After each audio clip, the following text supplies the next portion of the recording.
Hi అండి. Welcome to my YouTube channel. ఈరోజు నా స్టైల్లో సింపుల్గా కొబ్బరి లడ్డు ఎలా ప్రిపేర్ చేయాలో చూపిస్తాను, మీరు కూడా చూసేయండి. ఫస్ట్ కొబ్బరి తురిమి పక్కకు పెట్టుకోవాలి.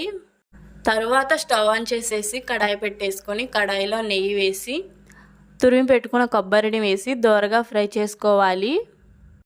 దోరగా ఫ్రై అయిన కొబ్బరిలో పంచదార అనేది యాడ్ చేసుకోవాలి. ఇక్కడ నేను 3 కప్స్ కొబ్బరి తురుము తీసుకున్నాను కాబట్టి 1 కప్ కొబ్బరి తురుముకి 1/2 కప్ పంచదార అనేది సరిపోతుంది. నేను ఇక్కడ 1.5 కప్ పంచదార అనేది వేశాను. పంచదారని బాగా మిక్స్ అయ్యేలాగా కలుపుకోవాలి. పంచదార బాగా కలిసిన తర్వాత కొన్ని యాలకులు దంచి వేసుకోవాలి. యాలకులు వేసుకున్న తర్వాత మంచిగా మిక్స్ చేసుకొని ఈ కొబ్బరి రెడ్డిష్ కలర్లోకి వచ్చేలాగా ఫ్రై చేసుకోవాలి.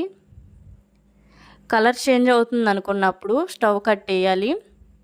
కొంచెం తేమ ఉన్నప్పుడే స్టవ్ కట్టేయాలి. మరీ తేమ అంతా వెళ్ళిపోయిన తర్వాత స్టవ్ కట్టేస్తే మనకి లడ్డు చుట్టడానికి రాదు. నేను ఇలా ప్లేట్లో తీసేసుకొని కొంచెంగా చల్లారిన తర్వాత కొంచెం కొంచెంగా తీసుకుంటూ లడ్డులు అనేది చుట్టేసుకుంటున్నాను. ఈ లడ్లన్నీ చుట్టేసుకొని పక్కకు పెట్టుకొని ఒక 10 మినిట్స్ ఆరనివ్వాలి. 10 మినిట్స్ ఆరిన తర్వాత ఏదైనా ఎయిర్ టైట్ కంటైనర్లోకి స్టోర్ చేసుకోవచ్చు.